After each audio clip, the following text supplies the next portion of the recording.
నమస్తే and good evening. Welcome to big 7 at 7. నా పేరు స్వప్న. భారత్లో కరోనా క్రమంగా నెమ్మదిస్తోందా? కొన్ని రోజులైతే దేశంలో కోవిడ్ లేకుండా పోతుందా? వ్యాక్సిన్ వచ్చేలోపే కరోనా అంతమైపోతుందా అంటే దాదాపు అవుననే అంటున్నాయి తాజా కరోనా కేసులు. దేశం కోవిడ్-19 కేసుల నమోదు క్రమంగా తగ్గుతున్న పరిస్థితులు చూస్తున్నాం. కేంద్రం లెక్కల ప్రకారం దేశవ్యాప్తంగా ఇవాళ 55,342 కొత్త కేసులు నమోదయ్యాయి. దీంతో కేసుల సంఖ్య 71,75,000కు చేరింది. అయితే గడిచిన 2 నెలల్లో ఇంత తక్కువగా అంటే 55,000 కేసులు రావడం ఇదే మొదటిసారి. అయితే ఈ లెక్కలు చూశాక ఇండియాలో కరోనా పోయినట్లేనని, ఇక మనం దర్జాగా తిరగొచ్చు అని మాత్రం అనుకోవద్దంటున్నారు డాక్టర్లు. ప్రస్తుతం ప్రతి 100 మందిలో ఒకరు లేదా ఇద్దరు కరోనాతో చనిపోతున్న పరిస్థితులు కూడా చూస్తున్నాం. అంటే ఇప్పటికీ ఈ వైరస్ ప్రాణాంతకంగా కనిపిస్తోంది. మరణాల సంఖ్య పూర్తిగా 0కి రావాలి. సపోజ్ జ్వరం వస్తే మనం చనిపోం కదా, అలా జరిగే సందర్భాలు అరుదు. సో అలాగే కరోనా సోకినా కూడా చనిపోకూడదు. ఆ స్థాయికి వైరస్ జోరు తగ్గాలి. అప్పటి వరకు మనం ఓపిక్గా మాస్కులు వాడాలి, సేఫ్టీ మెజర్స్, సోషల్ డిస్టెన్సింగ్ అన్నీ పాటించాలి, అన్ని జాగ్రత్తలు తీసుకోవాలి. అండ్ వచ్చే సంవత్సరం ప్రారంభానికి భారతదేశానికి వ్యాక్సిన్ వచ్చే అవకాశం ఉందని చెప్పి కేంద్ర ఆరోగ్య శాఖ మంత్రి హర్షవర్ధన్ ఆశాభావం వ్యక్తం చేశారు. 1 కంటే ఎక్కువ సంస్థల నుంచి వచ్చే ఏడాది ప్రారంభానికి భారత్లో టీకా అందుబాటులోకి వస్తుందని చెప్పి అంచనా వేస్తున్నాం అంటున్నారు. సో నిపుణుల బృందాలు టీకా పంపిణీకి సంబంధించిన ప్రణాళికల్ని కూడా సిద్ధం చేస్తున్నాయని చెప్పి మనకి తెలుసు, ఇప్పటికే వెల్లడించారు. భారత జనాభా దృష్ట్యా కేంద్రం 1 కంటే ఎక్కువ టీకా అభివృద్ధి సంస్థలతో కలిసి పనిచేయాల్సిన అవసరం ఉందని చెప్పి కూడా చెప్పారు.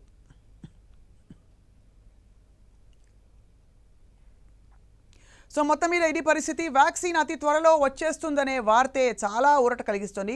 ఓవైపు కరోనా కేసులు తగ్గుముఖం పడుతూ ఉండడం, మరోవైపు వ్యాక్సిన్ వచ్చే సూచనలు కనిపించడం, బహుశా వచ్చే ఏడాది మొదట్లోనే వస్తుందనే అంచనాలు, ఇవన్నీ కూడా సంతోషం కలిగించేలాగా ఉన్నట్టు కనిపిస్తుంది. సో అయితే ప్రధాని మోదీ మాత్రం వ్యాక్సిన్ వచ్చే వరకు మాస్కులు, సోషల్ డిస్టెన్స్ విషయంలో ఎక్కడా కూడా కాంప్రమైజ్ కావద్దు, జాగ్రత్తగా ఉండాలని చెప్పి హెచ్చరించారు. ఇంతకీ కరోనా తగ్గుతుందా?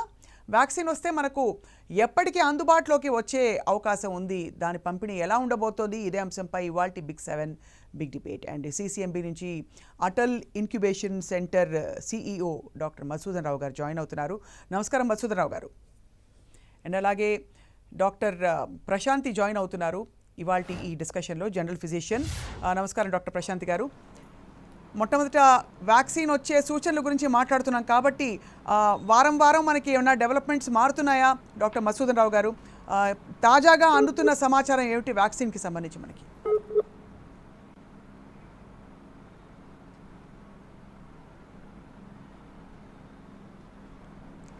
రైట్, డాక్టర్ మధుసూదన్ రావు గారి ఆడియోలో చిన్న ఇబ్బంది ఉన్నట్టుంది, సాంకేతిక ఇబ్బంది.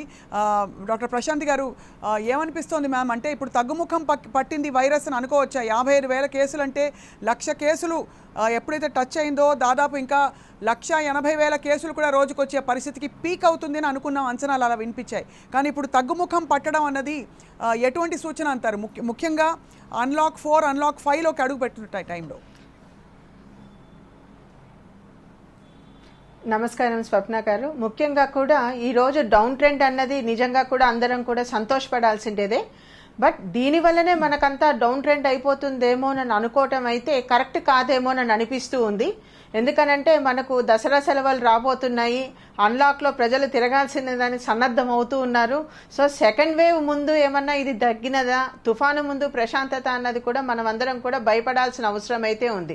ఎందుకనంటే ఎప్పుడైతే ఫస్ట్ కేసు మనకు కేరళలో రిపోర్ట్ అయిందో అక్కడే డౌన్ఫాల్ అయ్యి ఇప్పుడు మళ్ళా మనం ఎక్కువ నెంబర్ ఆఫ్ కేసెస్ కేరళ స్టేట్లో రికార్డ్ అవుతున్నది చూసి దేశవ్యాప్తంగా తగ్గుముఖం పట్టింది, సంతోషకరమైంది. అయినా కూడా మనకు టెస్ట్లు కానీ, డిక్లరేషన్ ఆఫ్ రిజల్ట్స్ కానీ, నెంబర్ ఆఫ్ పాజిటివిటీస్ కానీ ఇంకా కూడా పరిపూర్ణంగా ఒక వారం రోజులు కన్సిస్టెంట్గా నెంబర్ కానీ తక్కువగా కానీ ఉంటే అప్పుడు మనం డౌన్ఫాల్ ట్రెండ్ ఉంది అని అనుకోవచ్చని నా నమ్మకం. రైట్ డాక్టర్ ప్రశాంతి, ఇప్పుడు అంటే ప్రపంచవ్యాప్తంగా ఏం ట్రెండ్స్ కనిపిస్తున్నాయి? బికాజ్ ఇంటర్నేషనల్ ట్రావెల్ కూడా బాగా ముమ్మరం కాబోతోంది రాబోయే 1-2 నెలల్లో. సో చాలా చోట్ల మీరు అన్నట్టుగా సెకండ్ వేవ్ మొదలైపోయింది. ఫ్రాన్స్లో, యూకేలో కూడా కేసుల సంఖ్య కూడా అలార్మింగ్గా ఉందని మనకు వింటున్నాం. సో ఈ రాకపోకలు కనుక పెరిగితే మనం ఏం ఎక్స్పెక్ట్ చేయొచ్చండి ప్రస్తుతం? ఖచ్చితంగా అయితే we have to bear with the second wave. ఎందుకనంటే what we are seeing is not, it's only the tip of the iceberg. మనం చూస్తున్న కేసెస్లో ఇప్పుడు ఏమంటే చాలా మంది కూడా అవేర్నెస్ ఎక్కువైపోయేసి వాళ్ళంతటా వాళ్ళే ర్యాపిడ్ యాంటీజెన్ చేసుకోవడము, సిటీ స్కాన్ చేసుకోవడము, సెల్ఫ్గా ట్రీట్మెంట్ తీసుకోవడము, ఐసీఎంఆర్లో మనకు నమోదు కాకపోవటము. సో అన్డయాగ్నోజ్డ్ పాపులేషన్ అన్నది మనకు కమ్యూనిటీలో ఎక్కువగా ఉన్నారు కాబట్టి ఎప్పుడైతే మనకు ఈ అన్లాక్ అన్నది ఇంటర్నేషనల్ ట్రావెల్ కానీ, నేషనల్ ట్రావెల్ కానీ, మెట్రోస్ కానీ, బసెస్ కానీ, విలేజెస్లో రూట్ లెవెల్లోకి వెళ్ళినప్పుడు ఖచ్చితంగా మనకి మంత్ ఎండింగ్కి కానీ స్టాటిస్టిక్స్ కానీ చూస్తే ఈ రోజుకి అప్పటికి పెరిగే అవకాశం అయితే ఉంటుంది. Right. And doctor Madhusudan Rao garu join అవుతున్నారు. ప్రస్తుతం చిన్న సాంకేతిక ఇబ్బంది వల్ల వారిని earlier connect చేయలేకపోయాము. Doctor Madhusudan Rao గారు ధన్యవాదాలండి వాటి డిస్కషన్లో పాల్గొంటున్నందుకు. సార్, లేటెస్ట్గా మనకి ఇది డౌన్ ట్రెండ్గా మీరు భావిస్తారా సిసిఎంబి తరఫున, లేక ప్లాటో అయినట్టు కనిపిస్తోందా కేసుల సంఖ్య, లేదు ఇది జస్ట్ ఒక పాజ్ అండ్ ముందు ముందు దీని పోకళ్ళు ఎలా ఉంటాయి చెప్పలేమనే పరిస్థితిలో మనం ఉన్నాం సార్?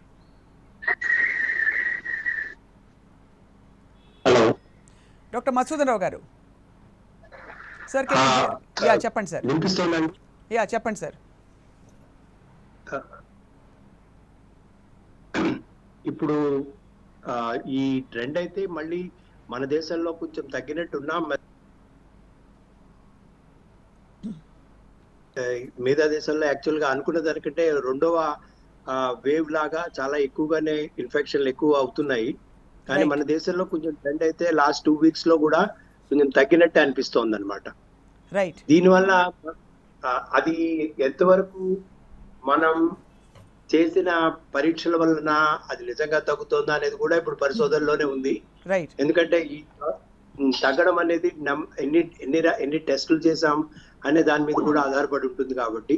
కానీ మిగతా దేశాల్లో చూస్తే ఇది కొంచెం మంచి విషయంలా కనిపించడం లేదు. ఎందుకంటే అన్ని యూరోప్ లో ఉన్న అన్ని దేశాల్లోనూ వాటి నెంబర్ అయితే బాగా పెరుగుతోంది కాబట్టి అందరూ కొంచెం మళ్ళీ ఏం చేయాలి, ఎటువంటి పరిస్థితులు వస్తాయి, మళ్ళీ మార్చ్ ఏప్రిల్లో ఉన్న పరిస్థితులు వస్తాయి అనే ఆలోచనలోనే ఉన్నారు. అందుకని వీటికి అన్నింటికి సమాధానం ఒక వ్యాక్సినే కాబట్టి వ్యాక్సిన్ గురించి అందరూ ఎంత ఎదురు చూస్తున్నారో అంత అది చెప్పదరం కాంది. ఈ విషయంలో అయితే మాత్రం ఇవాళ మన మినిస్టర్ గారు చెప్పినట్టు మొదటి క్వార్టర్లోనే మన దేశంలో వ్యాక్సిన్ రావచ్చనే ఆశాభావాన్ని చెప్పారు. అది చాలా చాలా ఆనందకరమైనది, ముఖ్యమైన విషయం. ఎందుకంటే ఇప్పుడు ప్రస్తుతం ఉన్న మన ఈ రోగ నిరోధక శక్తి తాలూకు విషయాలన్నీ చూస్తే వ్యాక్సిన్ తప్ప వేరే దారి లేనట్టే కనిపిస్తోంది. అందుకని ఇవాళ మినిస్టర్ గారు అనౌన్స్ చేసిన వార్త చాలా ముఖ్యమైనది అనమాట. రైట్.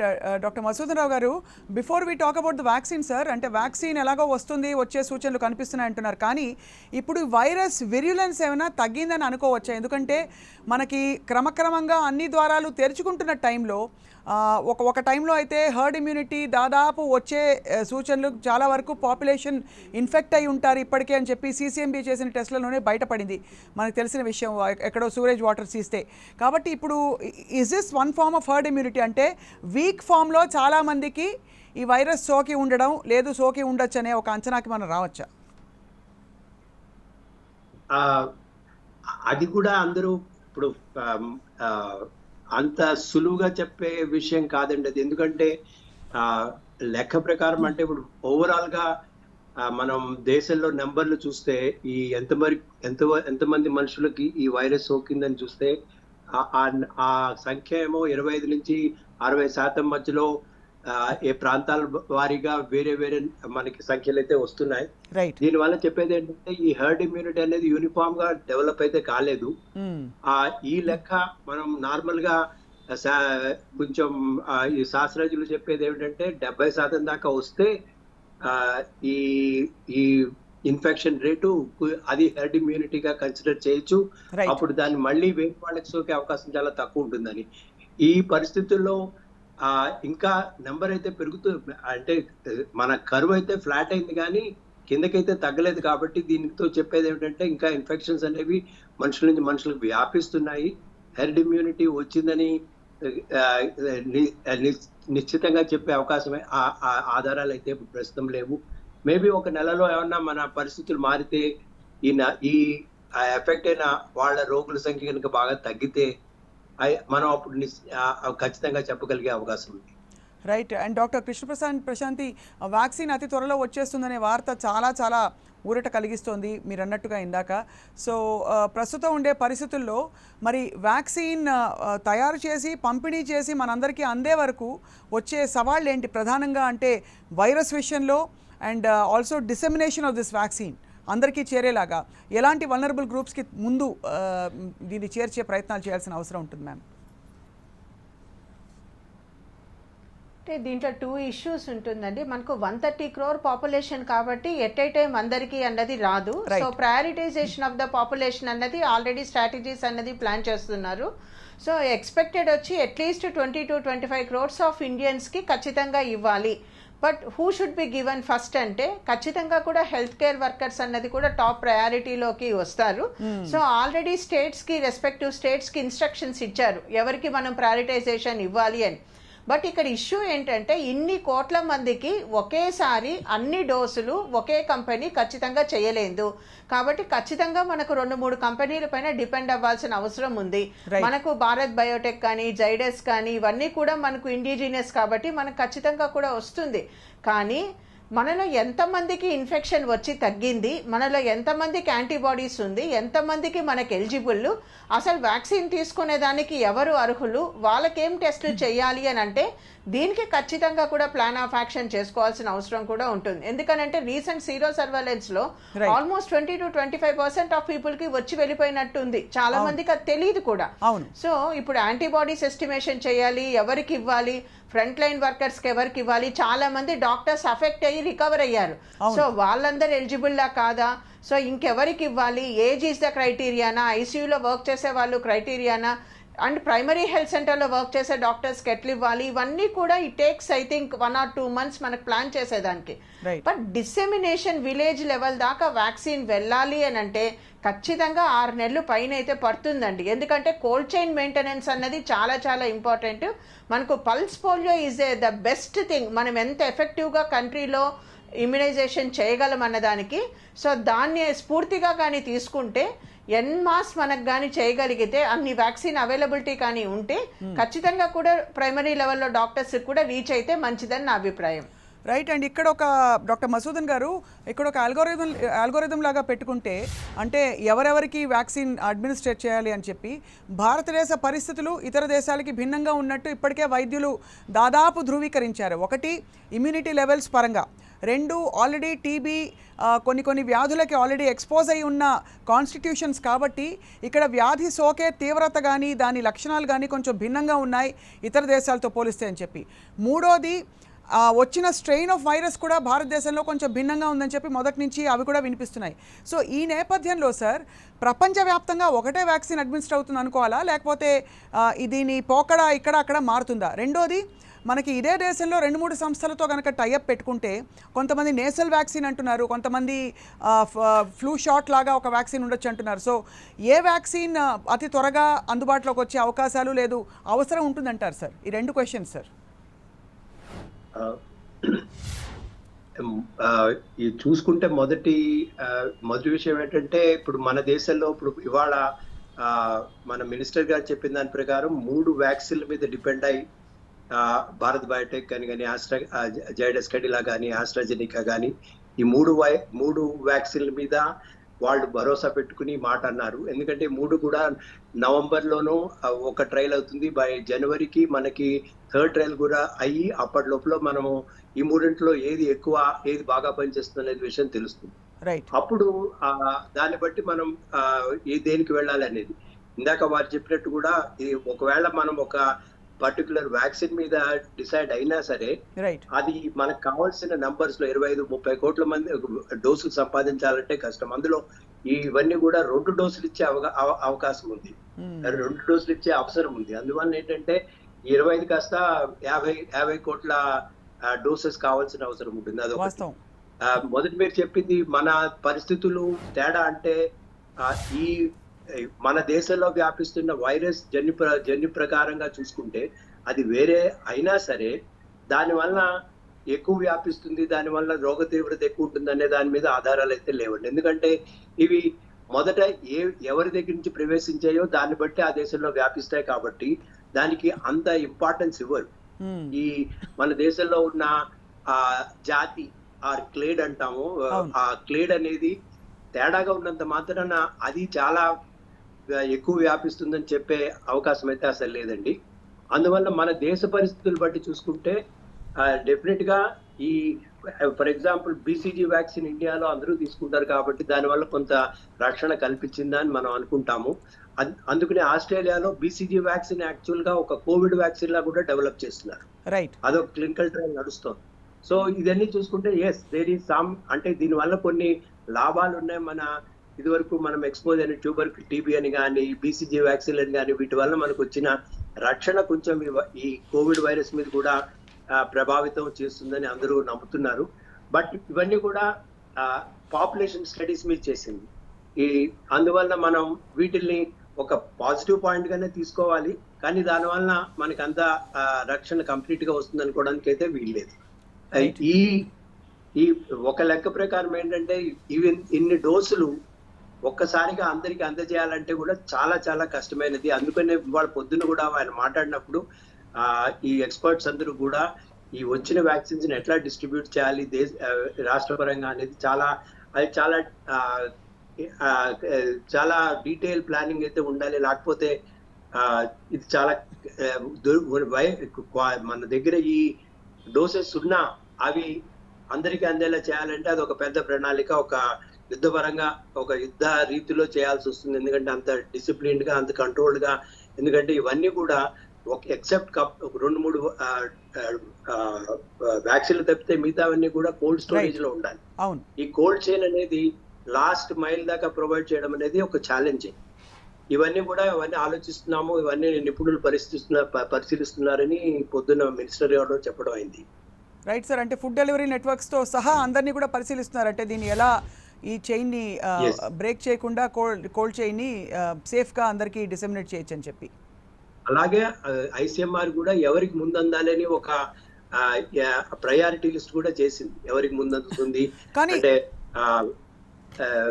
అంటే సైనికులకి, హెల్త్ వర్కర్స్ కి, రిస్క్ ఉన్న పేషెంట్స్ కి, కోమార్బిడిటీస్ అంటే దీర్ఘకాలిక వ్యాధులు ఉన్న వాళ్ళకి, ఇలాంటి వాళ్ళకి అందరికి ఒక ప్రయారిటీ లిస్ట్ అయితే చేసింది. సో దీనివల్ల కూడా చాలా ఇప్పటి వరకు ఒక విచిత్రం ఏంటంటే, అంటే కోవిడ్ నుంచి వచ్చిన లెర్నింగ్స్, అంటే మొట్టమొదటి విడతలో వీళ్ళందరూ చాలా కోమార్బిడ్ కండిషన్స్ ఉన్న వాళ్ళలో ఇది వైరస్ తీవ్రత వల్ల మరణాలు సంభవించే ప్రమాదం ఉంటుంది, లేదు వెంటిలేటర్ దాకా వెళతారు వీళ్ళందరూ ఒక మోడల్ ఉండింది. కానీ ఈ మధ్య కాలంలో వస్తున్న కేసులు ఈ మోడల్ని కూడా తిరగరాసే విధంగా, అంటే తక్కువ వయసున్న వాళ్ళు అనూహ్యంగా మరణం బారిన పడడం, ఎక్కువ వయసున్న వాళ్ళు అనూహ్యంగా కోలుకోవడం లాంటి పరిస్థితులు కూడా చూస్తున్నాం సార్. సో మరి ఇప్పుడు లేటెస్ట్గా మన కోవిడ్ లెర్నింగ్స్ ఎలా ఉన్నాయి? డాక్టర్ మధుసూదన్ గారు, మీకు ఈ ప్రశ్న. And first doctor Krishna Prashanth garu, I request you to answer that ma'am medically, because మీరు ఒక పేషెంట్ వచ్చినప్పుడు ఇప్పుడు ఎలా చూస్తున్నారు కోవిడ్ పేషెంట్ని, ఏ ఫిల్టర్లో చూస్తున్నారు? ముఖ్యంగా అండి, యాక్చువల్గా మీరు చెప్పిన పాయింట్ చాలా వ్యాలిడ్. ఏమంటే ఫస్ట్లో మనము రిస్కీ గ్రూప్స్ వేరే అన్నది చెప్పాం, అవును. కానీ ఇప్పుడు మనము మన మినిస్టర్ గారు ఇచ్చిన, హర్షవర్ధన్ గారు ఇచ్చిన స్టాటిస్టిక్స్ కానీ చూస్తే మన దేశంలో 60 ఏళ్ల లోపు వాళ్ళు 47% మంది మనకు అఫెక్ట్ అయినారు అని. అంటే ఏదైతే 60 years అని క్రైటీరియా పెట్టుకున్నామో అది కాదు. రెండోది, మనం ఎక్కడైతే కోమార్బిడ్ కండిషన్స్ అన్నది కూడా చెప్పామో దాంట్లో ఒబిసిటీ ప్లేస్ అన్నది చాలా టాప్ లోకి వెళ్ళింది. సో దానికి కూడా మనం పెద్ద కన్సిడరేషన్ అన్నది ఇవ్వలేకపోయాం. మూడోది ఏంటంటే, పేషెంట్స్కి మనం అందరం కూడా 10 రోజులు ఐసోలేషన్లో ఉండు, ఇంకొక వారం రోజులు ఉండు అని చెప్పాం. కానీ 90 రోజుల దాకా నీకు ఏదైనా రీఇన్ఫెక్షన్ కానీ కాంప్లికేషన్ కానీ రావచ్చు, మానిటర్ చేసుకోవచ్చు అని ఎక్కువగా మనం ఎంఫసైజ్ చేయలేకపోయాం. ఈరోజు మేము పేషెంట్స్ని చూస్తుంటే రకరకాల కంప్లైంట్స్తో, రకరకాల కష్టంతో వస్తున్నప్పుడు ఇది కోవిడ్ వలన కాదా అన్నది చెప్పాలి అని అంటే చాలా కష్టమైన పరిస్థితులు ఫిజిషియన్స్కి అందరికి కూడా ఉంది. ఇంకొకటి ఏంటంటే, అందరూ మాకు అడిగేది, మాకు ఒకసారి వచ్చి తగ్గింది, రీఇన్ఫెక్షన్ ఎందుకు వస్తుంది, సెకండ్ టైం వచ్చినప్పుడు సివియర్గా వస్తుందా, మినిమంగా వస్తుందా, అసలు కారణాలు ఏంటి, ఫస్ట్ మేము రెమ్డెసివిర్ తీసుకున్నామంటే so many unanswered questions were there. Right. So I think ఇప్పుడు కూడా మనము రిట్రోస్పెక్టివ్గా చేసుకొని we have to analyse the situation in our country. Right, absolutely. And Madhusudan garu, మీకు కూడా ఇదే ప్రశ్న సార్. అంటే గత 6 నెలలలో మనం అంటే ఈ ఫైండింగ్స్, కేస్ స్టడీస్ని ర్యాపిడ్గా జల్లెడ పట్టి వాటి నుంచి నేర్చుకున్న కీలకమైన విషయాలు ఏమైనా ఉన్నాయా, లేదా ఇంకా కూడా కోవిడ్ ఇస్ ద బాస్ అని అనుకుంటున్నావా? ఫర్ ఎగ్జాంపుల్ రీఇన్ఫెక్షన్స్ కనుక చూస్తే వాటిలో ఉన్న ఇప్పుడైతే కేసులు అయితే అయినాయండి, బట్ ఇఫ్ యూ మనకున్న ఇప్పటిదాకా ఎఫెక్ట్ అయిన నెంబర్ ని చూసి దానివల్ల వచ్చే రీఇన్ఫెక్షన్ వచ్చిన వాళ్ళని చూస్తే ఆ నెంబర్ అయితే చాలా చాలా తక్కువ. ఆ వచ్చిన వాళ్ళల్లో కూడా వాళ్ళ చాలా మందికి సెకండ్ టైం వచ్చినప్పుడు వాళ్ళకి అంత రోగ తీవ్రత అంత లేదని కూడా చెప్పారు. ఇంకో విషయం వస్తే వయసు పరంగా మన దేశంలో పెద్దవాళ్ళకి ఎక్కువ వచ్చింది ఇప్పుడు, కానీ చూడపోతే ఈవెన్ 40 సంవత్సరాలు ఉన్న వాళ్ళకి, ఇంకా తక్కువ ఉన్న వాళ్ళకి కూడా వస్తుంది. కానీ వీటిలో అంత మరి అంటే ఈ సివియారిటీ ఒకటి మాత్రం చాలా మటుకు వయసు బట్టి ఉంటుందని. ఎందుకంటే యుక్త వయసులో ఉన్న వాళ్ళకి సివియారిటీ చాలా తక్కువ, ఎక్కువ వయసు ఉన్న వాళ్ళకి 60 దాటిన వాళ్ళకి ఒకవేళ ఇన్ఫెక్షన్ వస్తే దాని వల్ల వచ్చే సివియారిటీ ఎక్కువ. ఆ పాజిటివిటీ రేట్ కొంచెం ఏజ్ డిపెండెంట్ గా కాదు అని ఈ మధ్య తెలుస్తోంది, ఎందుకంటే తక్కువ వయసు ఉన్న వాళ్ళకి కూడా వస్తుంది కాబట్టి. కానీ చెప్పేది ఏమిటంటే ఎక్కువ వయసు ఉన్న వాళ్ళకి రోగ తీవ్రత కొంచెం ఎక్కువ ఉంటుంది, బికాజ్ వాళ్ళు కొంచెం వాళ్ళ రోగ నిరోధక శక్తి కొంచెం తగ్గి ఉండవచ్చు, లేకపోతే వేరే సంబంధిత వ్యాధుల నుండి కూడా ఉండవచ్చు అందువల్ల అనమాట. కానీ చాలా కంప్లీట్ గా ప్రొఫైల్ మారిందని మరీ చెప్పలేము. డెఫినెట్ గా కొంచెం తక్కువ వయసు ఉన్న వాళ్ళకి ఎక్కువ ఎఫెక్ట్ అవుతుంది. కానీ మనం చెప్పబోయేది ఏమిటంటే పెద్ద వయసు వాళ్ళు చాలా జాగ్రత్తగా ఉండాలి ఇంకా ఈ పరిస్థితుల్లో అని తెలుస్తుంది. రైట్. మొత్తం మీద మరి వ్యాక్సిన్ వచ్చే వరకు డాక్టర్ కృష్ణ ప్రశాంతి, ఇప్పుడు అంటే తగ్గుముఖం పట్టింది కదా, ప్లస్ అన్లాక్ 5లోకి అడుగు పెడితే కనుక థియేటర్లు ఓపెన్ అప్ అయిపోయి పబ్లిక్ ట్రాన్స్పోర్ట్ కూడా అంతే ఫ్రీగా కనుక యాక్సెస్ ఉండి ప్రజలకి వెళ్ళి ట్రావెలింగ్ మొదలు పెడితే ఇంకా మనకి ఈ కేసుల సంఖ్య పెరుగుతుందని ఏమన్నా మ్యాథమెటికల్ మోడల్స్ని ఇక్కడ వర్కౌట్ చేయొచ్చా మ్యామ్? అంటే ఏమన్నా అంచనాలకు రావచ్చా? ఖచ్చితంగా అండి, ఖచ్చితంగా కూడా రావచ్చు. ఎందుకనంటే మనం చూస్తున్నాము తిరుపతిలో మాకు పిలిగ్రిమ్ ప్లేస్లో ఉన్నప్పుడు నంబర్ ఆఫ్ పిలిగ్రిమ్స్ మనకు వచ్చినప్పుడు ఖచ్చితంగా కూడా నంబర్ ఆఫ్ కేసెస్ అనేది డైరెక్ట్లీ ప్రపోర్షనల్ గానే మనం చూస్తున్నాం. కాకపోతే స్వీయ నియంత్రణ చాలా అవసరము. Self control is the main thing. ఎందుకనంటే అన్లెస్ నీడెడ్ కాకుండా మనం బయటకు కానీ పోతే ఖచ్చితంగా నేను పేషెంట్స్ దాకా బతికుండాలి అని అన్నా మనం జాగ్రత్త ఉండాలి అని. కృష్ణప్రశాంత్ గారు, ఇక్కడ పరస్పర విరుద్ధంగా వ్యవస్థ సాగుతోందని అనిపిస్తుంది మ్యామ్. బికాజ్ మీరు చూడండి, అన్లెస్ అబ్సల్యూట్లీ అత్యవసరంగా మనకు ఫోన్ చేస్తే కూడా వచ్చే మెసేజ్ అత్యవసర పరిస్థితుల్లో తప్ప బయటకు వెళ్ళొద్దు అంటే షాపింగ్ మాల్స్ తెరిచిపెట్టాం, రెస్టారెంట్స్ తెరిచిపెట్టాం, సినిమా హాల్స్ తెరవబోతున్నాం. ఇవన్నీ అత్యవసరాల కిందకి రావు కదా మ్యామ్. ఎలాగో అంటే వెళ్ళాలా లేదా అనే మరి ఆ విచక్షణ ఎవరి మీద వదిలిపెడుతున్నట్టు, ఎవరి బాధ్యత అయినట్టు ఉంటే వ్యవస్థీకృతంగా యూకేలో అక్కడ ఇక్కడ దాన్ని ఒక భయంకరమైన ఎమర్జెన్సీలా ట్రీట్ చేసి అసలు తాడో పేడో తేల్చుకున్నాం అనే లెవెల్లో వెళ్ళి మొత్తం గన్ డౌన్ చేశారు మొత్తం ఈ వైరస్ని. మళ్ళీ సరే సెకండ్ వేవ్ వచ్చింది, అది వేరే సంగతి. మనం అలాగా ఉండట్లేదు. పోనీ పూర్తిగా స్వేచ్ఛగా తిరిగేయండి, వచ్చేదేదో వస్తుంది, ఫిల్టర్ అయిపోతారు, ప్రతి సంవత్సరం వచ్చే ఫ్లూ లాగే కదా, దీన్ని డీల్ చేద్దామనే ధైర్యము ధీమా కూడా రావట్లేదు మనకి. రెండు బ్యాలెన్స్ చేసే ప్రక్రియలో జనం అర్థం కాక కొంతమంది మాస్క్లు వేసుకుంటారు. ఇప్పుడు రేపు ఏంటి థియేటర్కి వెళ్ళడం అత్యవసరమా కాదా అనే ప్రశ్న అడిగితే డాక్టర్గా మీరు ఏం సూచిస్తారు మ్యామ్? అంటే ఇక్కడ జీవితమా జీవన విధానమా అన్నట్టు అక్కడ మాల్స్ వాళ్ళు అక్కడ ఎంప్లాయ్మెంటు అక్కడ సర్వైవల్ అది పబ్లిక్ గవర్నమెంట్ ఆస్పెక్ట్ ఉంటుంది. ఒక డాక్టర్గా నేనైతే ఏం చెప్తానంటే ఖచ్చితంగా వెళ్ళొద్దనే చెప్తాం. ఎందుకనంటే యూత్ చాలా మంది ఏమైపోయిందంటే వచ్చి తగ్గిన వాళ్ళు నాకేం కాదులే అని తిరిగేదానికి ఎక్కువ ఇష్టపడుతున్నారు. అసలు వైరస్కి ఎక్స్పోజే కాని వాళ్ళు పెద్దవాళ్ళు ఖచ్చితంగా ఇంట్లో ఉండేదానికే ఉంటారు. సో ఇంట్లో ఉండి సైకలాజికల్గా డిప్రెషన్లోకి వెళ్ళి ఇంట్లో డొమెస్టిక్ వైలెన్స్ ఎక్కువయ్యి other side of the coin కానీ చూస్తే ఖచ్చితంగా it will be useful. But we should know when to balance and how to balance. Right, actually well said ma'am. And doctor Madhusudan garu, ఒక సూటి ప్రశ్న సార్ బిఫోర్ వి కన్క్లూడ్. ఇప్పుడు ఈ virus వచ్చిన ఎన్ని నెలల వరకు ఇది మళ్ళీ రాదని అనుకోవచ్చు సార్? దాని గురించి ఏమైనా కనీసం ప్రపంచంలో నిర్ధారణగా చెప్పచ్చా? ఒక 6 నెలల పాటు రాదు, లేదు సంవత్సరానికి ఒకసారి, జీవితంలో ఒకసారి వస్తుంది, అలా చెప్పచ్చా సార్? అంటే అది చెప్పడం కష్టం, ఎందుకంటే మనకి నిజంగా దాని తాలూకు గణాంకాలు ఏం లేవు. ఎందుకంటే ఇప్పుడు మీరు వైరస్ వచ్చిన వాళ్ళకి 6 నెలల తర్వాత వస్తుందంటే 6 నెలలు అవలా మళ్ళీ ఇటువంటి వాళ్ళని పరిశీలించడానికి చాలా మంది చేస్తున్నారు. ఇటువంటి పరిశోధనలు, ఎందుకంటే ఈ వచ్చి వెళ్ళిపోయిన వాళ్ళల్లో ఎస్పెషల్లీ యాంటీబాడీస్ అయితే ఒక నెలన్నరలో తగ్గిపోతాయి. Right. కానీ తర్వాత టీ సెల్ రెస్పాన్స్ అంటారు. ఆ టీ సెల్ రెస్పాన్స్ ఎంతవరకు ఉంటుంది, అది తర్వాత వచ్చే వ్యాధిని ఎంతవరకు నిర్బంధిస్తుంది అనే దాని మీద ఇప్పుడు పరిశోధనలు జరుగుతున్నాయి. ఎందుకంటే ఇవన్నీ కూడా నెమ్మదిగా డేటా కలెక్ట్ చేసి కొంచెం ఇవన్నీ చెప్పే పరిస్థితి. డెఫినెట్ గా చాలా మందిలో టీ సెల్ రెస్పాన్స్ ఉంటుంది. అందువల్ల ఈవెన్ ఇన్ వ్యాక్సిన్ లో కూడా చాలా సెకండ్ ట్రయల్స్ అయిన వాటిల్లో కూడా టీ సెల్ రెస్పాన్స్ బాగానే కనిపిస్తోందని అందరూ చెప్తున్నారు. రైట్. బట్ ఇవన్నీ కూడా ఒక 100 మందిలో చేస్తే లెక్క సరిపోదు అనమాట. కొంచెం ఎక్కువ మందిలో చేస్తేనే వీటిలో వాటిలో ఉన్న రోబస్ట్నెస్, అంటే ఆ డేటాలో నమ్మకం పెరుగుతుంది అనమాట. అందువలన ఇది ఇంకా చాలా ఎర్లీ టైమ్స్ అంటారు. ఇటువంటి వాటిల్లో ఇది ఫలానా అని చెప్పడానికి మనకు ఆస్కారం లేదు. Right sir. డాక్టర్ మసూదన్ రావు గారు అండ్ డాక్టర్ కృష్ణ ప్రశాంత్ గారు, ధన్యవాదాలు. మొత్తం మీద చూస్తూ ఉంటే అంటే ఈ వైరస్ కొత్త వైరస్, దీని గురించి ఇంకా తెలుసుకుంటున్నామని 6 నెలల క్రితం మనకు ఉండేది పరిస్థితి.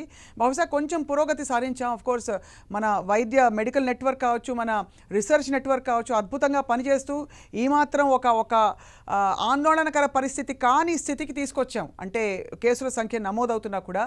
సో అది డెఫినెట్గా ప్రభుత్వాల చొరవ కావచ్చు, ప్రజల్లో సహజంగా మేల్కొన్న కొన్ని విషయాలు కావచ్చు, అలాగే వైద్యులు ఇస్తున్న సూచనలు. మీకు కృష్ణ ప్రశాంత్ గారికి ధన్యవాదాలు డాక్టర్ మసూదన్ రావు గారు. రాబోయే రోజుల్లో చూద్దాం వ్యాక్సిన్ పోకడలు, వ్యాక్సిన్పై కొత్త డెవలప్మెంట్స్ ఏ విధంగా ఉంటాయో ఎప్పటికప్పుడు 10 టీవీ మీకు అందిస్తూ ఉంటుంది. Thank you all for watching.